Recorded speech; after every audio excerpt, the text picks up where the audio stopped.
ことです。はい。さらに床下を見てもらうと、どうでした？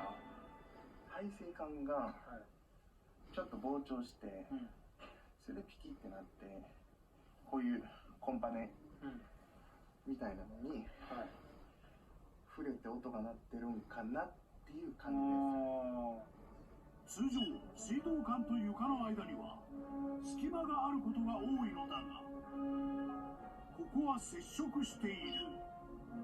なのでお湯を流すと水道管が膨張し、接触している床がきしんで音が鳴っているとのこと。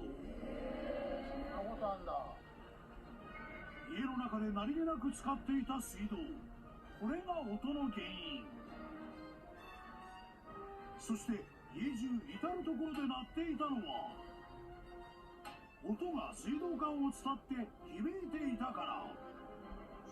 そこでご夫婦に状況を説明し、床に接触していた部分を一回り細い水道管に変更。これにより水道管と床との間に隙間ができた。なのでお湯を流しても熱いの来ました。熱いです。ならない。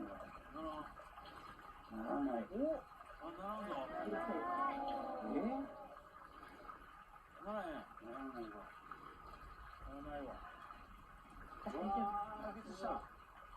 大丈夫。なってないですね。全然ならない。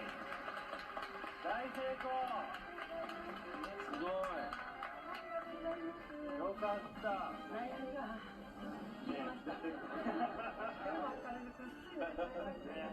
よかったです。これにて一件落着。続いては